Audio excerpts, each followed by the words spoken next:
Students, मैं प्रीति आपके अपने channel Mantra education hub always choose the right way में एक बार फिर से बहुत बहुत स्वागत करती हूँ।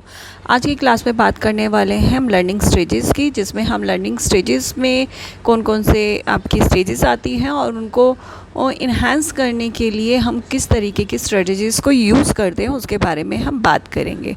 तो चलिए बिना वक्त ज़ाया किए आज की क्लास को शुरू करते हैं। आगे बढ़ने से पहले अगर हमारे चैनल पे आने वाली वीडियोस आपको थोड़ी भी हेल्प कर रही हैं तो जल्दी से चैनल को सब्सक्राइब और बेल आइकन को जल्दी से दबा दीजिए। साथ साथ आप फेसबुक और इंस्टा पर भी फॉलो कर सकते हैं। लास्ट तक क्लास पे बने रहिएगा। कैसी लगी क्लास ये ज़रूर बताइएगा। पसंद आए तो लाइक और शेयर किए बगैर बिल्कुल मत जाइएगा। तो चलिए आगे बढ़ते हैं और लर्निंग स्टेजेस के बारे में देखते हैं कि लर्निंग स्टेजेस क्या हैं। जल्दी से हम कॉन्सेप्ट देख लेते हैं। पहले लर्निंग क्या है। लर्निंग जब भी हमारा जो भी बिहेवियर होता है, अगर उसमें थोड़ा सा चेंज आ रहा है या किसी तरीके का मॉडिफिकेशन हो रहा है तो वो हमारा क्या होती है, लर्निंग होती है। लर्निंग करने के लिए ज़रूरी है आप नए नए लोगों से इंटरेक्ट करें, उनसे के साथ कन्वर्सेशन करें, नई नई जगह पर जाएं, उन चीज़ों को एक्सप्लोर करें, नए नए ऑब्जेक्ट को जो है एक्सप्लोर करें या उसको नए नए ऑब्जेक्ट्स के बारे में जानें या उसे यूज़ करें। तो आपके पास जितना ज़्यादा एक चीज़ों का एक्सपीरियंस होगा तो ही आप लर्निंग कर सकते हैं। लर्निंग एक जगह बैठ कर नहीं की जा सकती है। लर्निंग के लिए ज़रूरी है कि आपको मूव करना पड़ेगा, यानी एक्टिव लर्निंग होती है। पैसिव लर्निंग वर्ड जो है पैसिव नहीं है। एक जगह बैठे बैठे आप जो है लर्निंग नहीं कर सकते हैं। उसके बाद आपका जीन पियाजेट ने एक एग्ज़ाम्पल दिया था अपनी कॉग्निटिव थ्योरी के अंदर। जब भी आप छोटा बच्चा होता है, उस बच्चे को आप ये कहें कि ये चीज़ हॉट है, ये गर्म है, ये गर्म है, वो तब तक नहीं समझेगा जब तक वो किसी गर्म चीज़ को टच नहीं करेगा कि गर्म होता क्या है। बिना टच किए उसे नहीं पता लगेगा गर्म क्या होता है। जिस दिन उसने किसी चीज़ को गर्म को टच कर दिया तो उसे समझ में आ जाएगा ये चीज़ गर्म होती है, ये हॉट होती है, तो अब मुझे इससे आगे से टच नहीं करना है। जब भी आगे पेरेंट्स कभी ये कहेंगे कि गर्म है तो वो दूर हट जाएगा उस ऑब्जेक्ट से कि गर्म है, इसे मुझे टच नहीं करना है। जब तक वो अपनी चीज़ों को एक्सपीरियंस नहीं करेगा किसी भी चीज़ों को तो उसकी लर्निंग नहीं होगी। तो जीन पियाजेट के अलावा और बहुत सारे जो साइकोलॉजिस्ट हैं वो इस बात पे मानते हैं कि जो लर्निंग है हमारी एक्टिव लर्निंग होती है। हम लोग एक जगह बैठ के नई चीज़ों को महसूस करके एक्सपीरियंस करके जो है हमारी लर्निंग होती है। साथ साथ सभी साइकोलॉजिस्ट का मानना है लर्निंग जो है एक स्टेप बाय स्टेप होती है, एक प्रोसेस है उसे लर्निंग करने का। तो वो जो स्टेजेस होती हैं वो कौन सी हैं और क्या कहती हैं उसके बारे में हम लोग पढ़ लेते हैं। तो चलिए आगे बढ़ते हैं। सबसे पहले स्टेज का नाम है एक्विजिशन। एक्विजिशन का मतलब होता है समथिंग न्यू, यानी कोई भी नई चीज़ सीखना। अब ये कोई ऑब्जेक्ट के बारे में हो सकता है, कोई नई इन्फॉर्मेशन हो सकती है, कोई नई एक्टिविटी हो सकती है। तो बच्चा जब एक नई चीज़ को इनसे इंट्रोड्यूस होता है तो यह नई चीज़ों को जानता है तो वो क्या कहलाता है, हमारा एक्विजिशन। एक छोटा सा एग्जांपल देती हूँ कि जब पेरेंट्स जो हैं बच्चे के सामने क्लैपिंग करते हैं तो बच्चे को वहाँ तक इतनी इन्फॉर्मेशन मिल जाती है कि जब दोनों हाथों को हम एक दूसरे के पास लेकर आते हैं तो मुझे एक साउंड क्रिएट होता है जो साउंड सुनाई देता है, और पेरेंट्स उसे बार बार क्लैप क्लैप क्लैप कहते हैं तो उसे क्लैप कहते हैं। लेकिन जब तक बच्चा खुद नहीं करेगा तब तक उसे समझ में नहीं आएगा क्या दोनों हाथों को सिर्फ साथ जोड़ने से साउंड क्रिएट होता है या उसे कितनी तेज़ आपस में मारना है, साथ में एक दूसरे से चिपकाना है और तो साउंड क्रिएट होगा। जब तक बच्चा खुद से करके नहीं करेगा तो उसकी वो लर्निंग सही नहीं होगी। तो ज़रूरी है कि जब बच्चे को कोई नई स्किल सीखता है या इंट्रोड्यूस होता है उसके बारे में तो बहुत सारे एरर्स आते हैं उसे सीखने में। तो जब वो खुद से करके देखेगा उस एरर को हम लोग दूर कर सकते हैं। जब हम कोई भी बच्चे को नई सी स्किल सिखा रहे हैं तो कुछ टेक्निक्स जो है हम फॉलो करते हैं जिससे बच्चे के बैरियर्स को ख़त्म किया जा सके, या दूसरे तरीके से कह सकते हैं बच्चा अच्छे से सीख सके उस नई स्किल को, उसमें किसी तरीके की जो है उसको रुकावट ना आए सीखने में। तो सबसे पहला हम लोग करते हैं बच्चे को विजुअल प्रेजेंटेशन बच्चे को देते हैं स्टेप बाय स्टेप, या कह सकते हैं डेमोन्स्ट्रेशन जो है प्रोवाइड करते हैं। हमारी लर्निंग जो है विजुअल लर्निंग बहुत ज़्यादा स्ट्रॉन्ग होती है। विजुअल लर्निंग स्ट्रॉन्ग होने की वजह से जो है हम लोग कोशिश करते हैं बच्चे को जो भी नई चीज़ से स्किल सिखा रहे हैं, जो भी इंफॉर्मेशन प्रोवाइड कर रहे हैं, तो विजुअल तरीके से बच्चे को प्रोवाइड करें। उसके स्टेप बाय स्टेप जो है इजी तरीके से बच्चे को तक पहुँचे, वो देख सके उसको। साथ ही साथ हम लोग विजुअल के साथ ऑडियो इंस्ट्रक्शंस भी दें। कुछ बच्चे आपके ऑडिटरी लर्निंग उनकी अच्छी होती है, तो इसलिए कोशिश रहेगी कि विजुअल के साथ हमारा ऑडियो इंस्ट्रक्शन भी जाए। ये जो इंस्ट्रक्शन है वो क्लियर्स होने चाहिए, जो या विजुअल प्रेजेंटेशन जो आप दे रहे हैं वो भी क्लियर होना चाहिए, सिंपल होना चाहिए, ताकि बच्चा उसे देख रहा है, सुन रहा है, उसे वो चीज़ जो आप पहुंचाना चाहते हैं वो अच्छे से पहुंचे। नई स्किल सिखाते वक्त एक चीज़ याद रखिए कि बच्चे का करेक्ट रिस्पॉन्स पाने के लिए आपको प्रॉम्प्ट देना पड़ेगा। यानी बच्चा जहाँ भी अटकने से उसके पहले ही आपको वहाँ पर प्रॉम्प्ट देना है, ताकि बच्चा उस एक्टिविटी को स्मूथली फिनिश कर सके। अब जब बच्चे ने कोई भी एक छोटा सा टास्क या पूरा एक्टिविटी जब कंप्लीट कर लेता है, प्रॉम्प्ट के थ्रू करता है या इंडिपेंडेंटली कर लेता है, तो वहाँ आपका अप्रिशिएशन यानी रिइंफोर्समेंट देना ज़रूरी है, ताकि बच्चे का मोटिवेशन जो है इन्हेंस हो सके। इसके अलावा जब भी बच्चा कुछ भी पॉइंट पे अटकता है या कुछ कहीं पर भी नीड है, तो उसे तुरंत फीडबैक जो है आपको देना है, और ये फीडबैक जो है हमेशा पॉजिटिव वे में देना है। अगर बच्चा कहीं पर छोटी सी मिस्टेक भी करता है, तो वहाँ पर भी हमें पॉजिटिव वे में उसको उसकी गलती बतानी है। हम नेगेटिव कभी भी यूज़ नहीं करते हैं सेंटेंस, ये याद रखिए।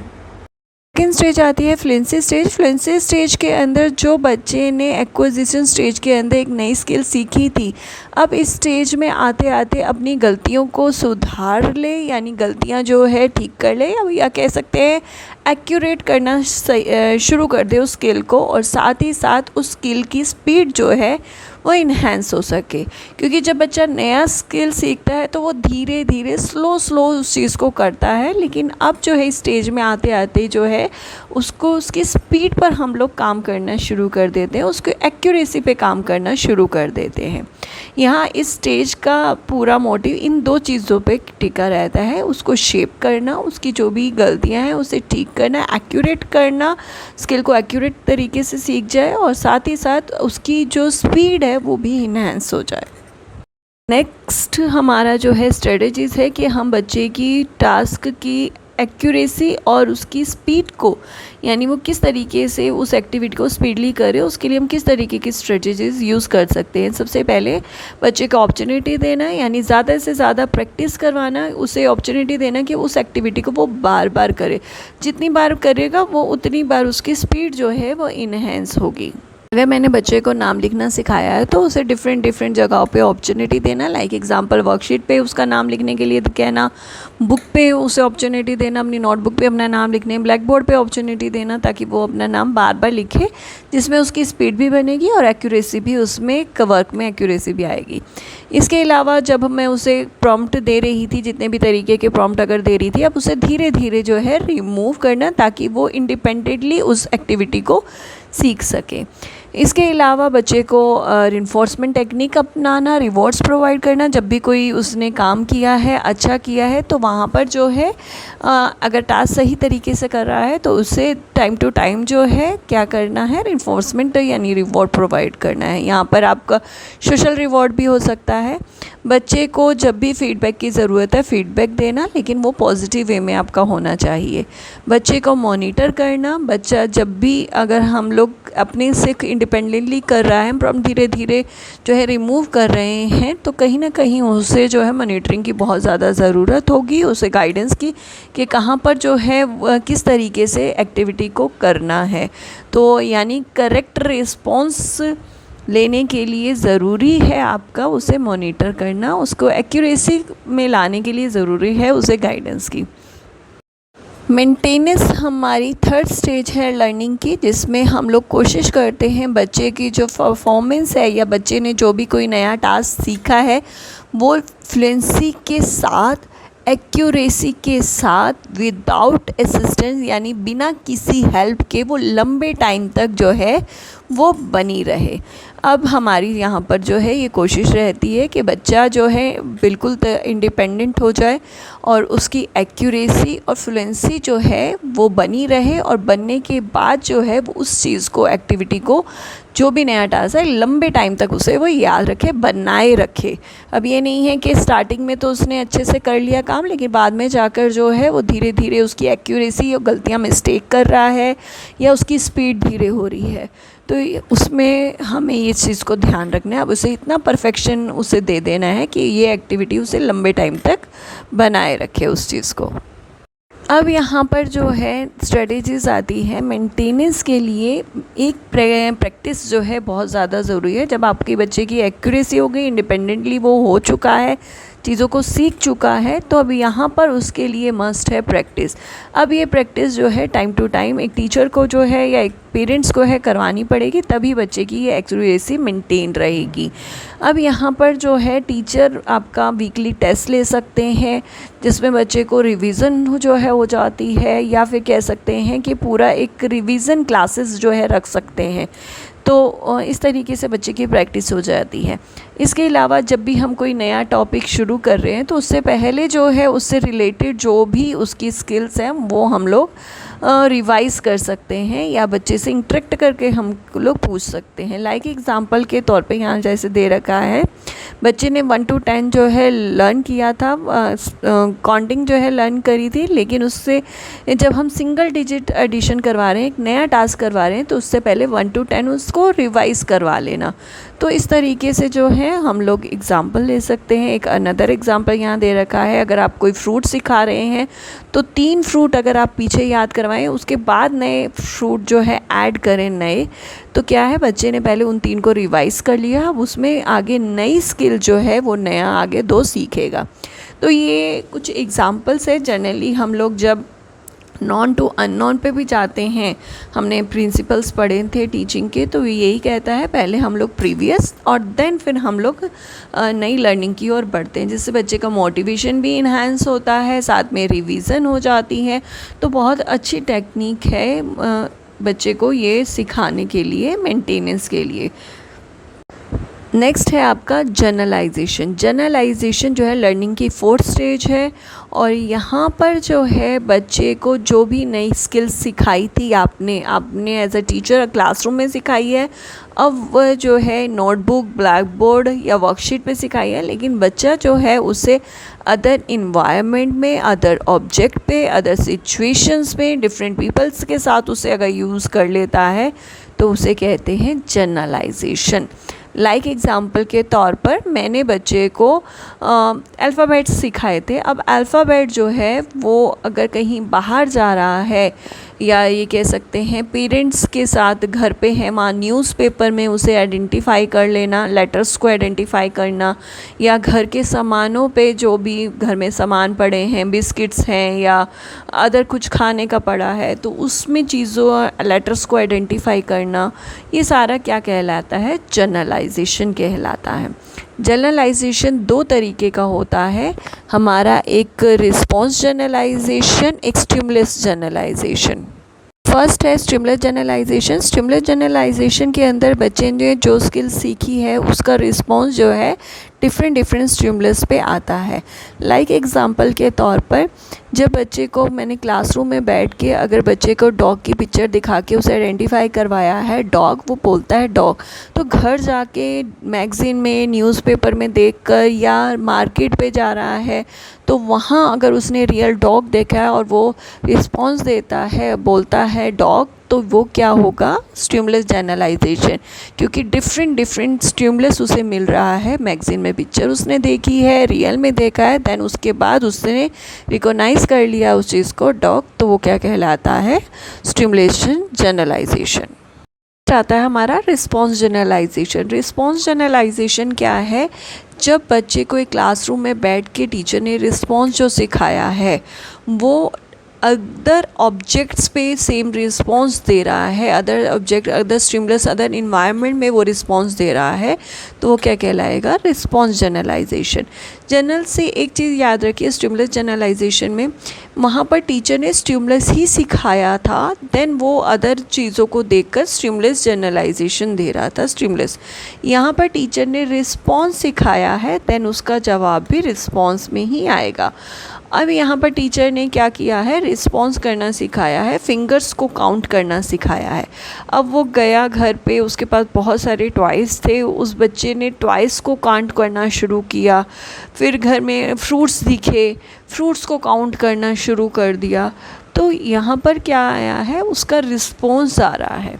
स्टिमुलस लर्न कराया, स्टिमुलस उसका निकलेगा, रिज़ल्ट आएगा डिफरेंट डिफरेंट सिचुएशन में। रिस्पॉन्स टीचर ने सिखाया, तो रिस्पॉन्स डिफरेंट डिफरेंट सिचुएशन में रिस्पॉन्स ही वो शो करेगा। बस इतना याद रखिए। यहाँ पर जो है स्टिमुलस जब दे रहा है, बच्चा सीख रहा है, तो स्टिमुलस ही डिफरेंट डिफरेंट इन्वायरमेंट के अंदर जो है शो करेगा। अगर टीचर ने रिस्पॉन्स करना सिखाया है, तो वो रिस्पॉन्स करना ही सीखेगा डिफरेंट डिफरेंट इन्वायरमेंट में। तो बच्चा जनरलाइज अच्छे से कर सके, इसके लिए ज़रूरी है टीचर को कि ज़्यादा से ज़्यादा डिफरेंट डिफरेंट सेटिंग्स में जो है उसे प्रैक्टिस करवाई जाए, डिफरेंट डिफरेंट स्टिमुलेशन के साथ प्रैक्टिस करवाई जाए, साथ ही रियल लाइफ के में जितने भी सिनेरियोज आते हैं उसको बताते हुए जो है उसमें उसको प्रैक्टिस करवाई जाए। इतने ज़्यादा टीचर जो है different situation, different environment, different object के साथ प्रैक्टिस करवाएगी, तो उतना ही बच्चा अच्छे से चीज़ों को जनरलाइज कर सकेगा। तो यहाँ पर जो है हमारी ये 4 स्टेज बहुत इम्पॉर्टेंट है लर्निंग की। हम जब भी बच्चे को कुछ लर्निंग करवाते हैं तो इसी प्रोसेस के करवाते हैं। पहले नई स्किल को इंट्रोड्यूस करवाते हैं, देन उसकी जो भी हमारी जो मिस्टेक्स है फिर उनको ठीक करते हैं, स्पीड को बढ़ाते हैं, देन उसके बाद उसको मेंटेन करने के लिए हम बार बार प्रैक्टिस करवाते हैं, देन जनरलाइज हम लोग करवाते हैं। इन 4 स्टेज से होकर जो है कोई भी चीज़ जो है बच्चा सीखता है। तो इसलिए इन चीज़ों को ध्यान रखिए।